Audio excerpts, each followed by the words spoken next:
Hi friends, welcome to my channel. Cherry Sharadapuri దగ్గరికి వెళ్తాడు. Cherry మాట్లాడిన మాటలకి శారదాపూరి ఇద్దరు ఏడుస్తూ ఉంటారు. ఇక చెర్రీ బాధగా, నేనేదో కాసేపు మీతో సమయం గడిపి ఓదార్దామని నేనొస్తే మీరు ఇంతలా ఏడుస్తున్నారేంటి అని చెర్రీ అంటూ ఉంటాడు. ఇక వాళ్ళ బాధని తట్టుకోలేక చెర్రీయే మళ్ళీ మాట్లాడుతూ ఉంటాడు. మాట్లాడితే భూమి భూమి అని అంటున్నారు.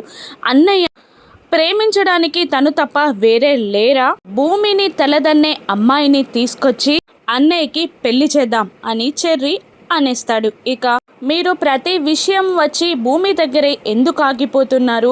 ఆ అమ్మాయి తప్ప ప్రపంచంలో వేరే అమ్మాయి లేరా? భూమి కన్నా మంచి అమ్మాయిని చూసి అన్నయ్యకి పెళ్లి చేద్దాం అని అనేస్తాడు చెర్రీ. ఇక గగన్ వచ్చాక ఇలా అంటుంటాడు చెర్రీ, నేను పెద్దమ్మ కలిసి ఒక నిర్ణయం తీసుకున్నాం అని అంటుండగా ఏంటన్నట్టు అడిగేస్తాడు గగన్. ఒక మంచి అమ్మాయిని చూసి నీకు పెళ్ళి చేయాలి అనుకుంటున్నాం అనగానే, లేదు నేను చేసుకోను అని అనేస్తాడు గగన్. ఎందుకు అని అంటుండగా, నాకు ఇష్టం లేదురా అని అనేస్తాడు గగన్.